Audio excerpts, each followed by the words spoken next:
वहीं देखिए पुलिस के पास उमर की 50 लोकेशन की सीसीटीवी फुटेज है। उमर ने दिल्ली में कई इलाकों में चक्कर लगाए। जानकारी मिल रही है 3 बजे से पहले दिल्ली में कई जगहों के चक्कर उसने लगाए थे। साउथ ईस्ट डिस्ट्रिक्ट में कई जगह उमर को देखा गया।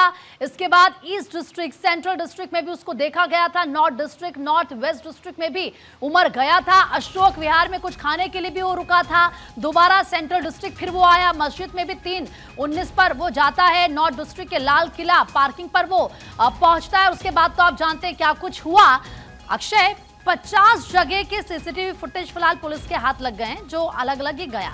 यानी कि एक बात तो साफ है अक्षय कि बाकायदा ब्लास्ट से पहले उमर ने ये ढूंढा, अलग अलग जगह पर वो गया कि अगर ब्लास्ट करना पड़ता है उसको तो वो कहां पर, कौन कौन सी वो जगह है जहां पर सबसे ज्यादा नुकसान हो सकता है। और शायद इसीलिए वो लगातार रैकियां भी कर रहा था एक के बाद एक।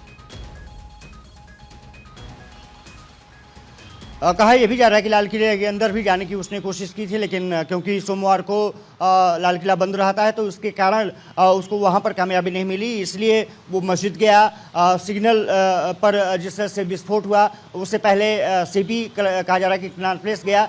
कमला जो मार्केट है उसमें वो गया था। मयूर विहार इलाके में उसको देखा गया। इसके अलावा कई भीड़ भाड़ इलाकों में भी उसने रेकी की।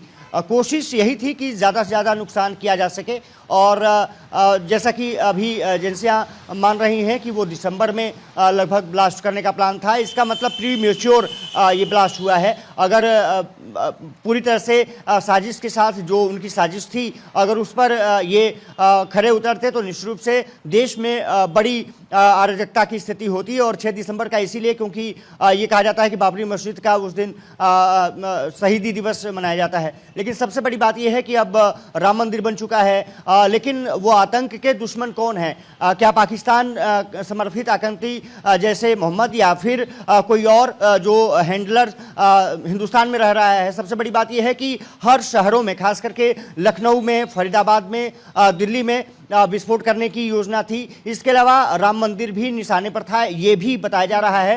वाराणसी भी निशाने पर थी, ये भी बताया जा रहा है। बाबा विश्वनाथ की नगरी भी।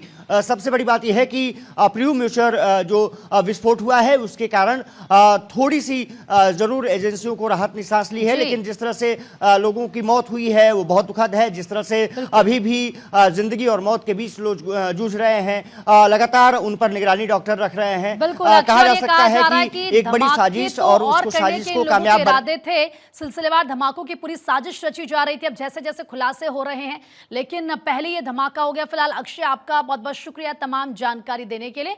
आगे भी पल पल की अपडेट आपको देते रहेंगे।